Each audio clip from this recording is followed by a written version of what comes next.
అందరికీ నమస్కారం. అవును, మీరు వింటుంది నిజమే. కాంగ్రెస్, వైఎస్ఆర్ కాంగ్రెస్ ఒకటవబోతున్నాయి. ఇక ఏమున్నా సరే కలిసిమెలిసి మ్యూచువల్ అండర్‌స్టాండింగ్ తో ముందుకు వెళ్లాలని ఫిక్స్ అయిపోయారు.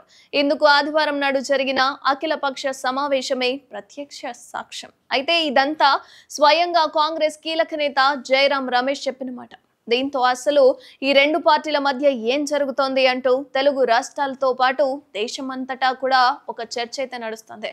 అయితే కాంగ్రెస్ అంటే వైఎస్ఆర్ జగన్మోహన్ రెడ్డికి అస్సలు పడదు.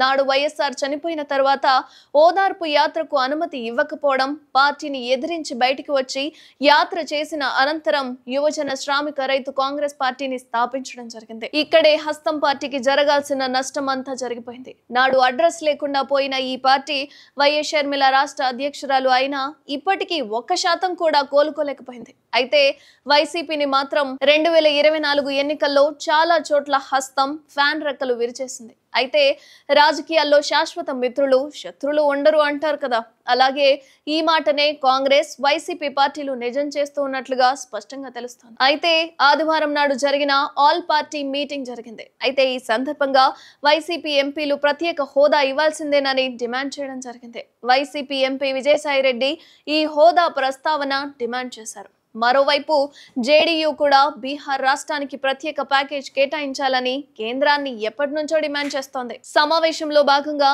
మళ్లీ ప్యాకేజ్ ప్రస్తావన తెచ్చింది జేడీయూ. దీన్ని బట్టి చూస్తే రెండు పార్టీల మధ్య మ్యూచువల్ అండర్‌స్టాండింగ్ పెరిగిందని రాజకీయ పార్టీలు అభిప్రాయపడుతున్నాయి. ఇప్పుడు వైసీపీకి కూడా చిన్న పార్టీలు మొదలు జాతీయ స్థాయిలో సపోర్ట్ ఎంతో అవసరం. అలా హోదా విషయంలో రెండు పార్టీల కలయికకు బీజం పడిందని అనుకోవాలి.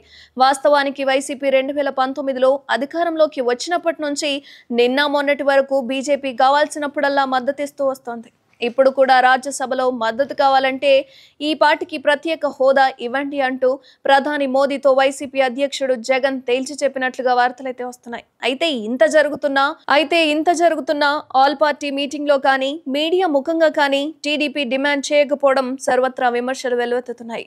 ఎన్డీఏ ప్రభుత్వంలో ఉండి కూడా ఎందుకో చంద్రబాబు ఆలోచనలో పడ్డారు. మొత్తానికి చూస్తే కాంగ్రెస్ పార్టీ వైసీపీకి కాంగ్రెస్ ఒకరినొకరు ఇష్టపడుతున్నట్లుగానే తెలుస్తోంది.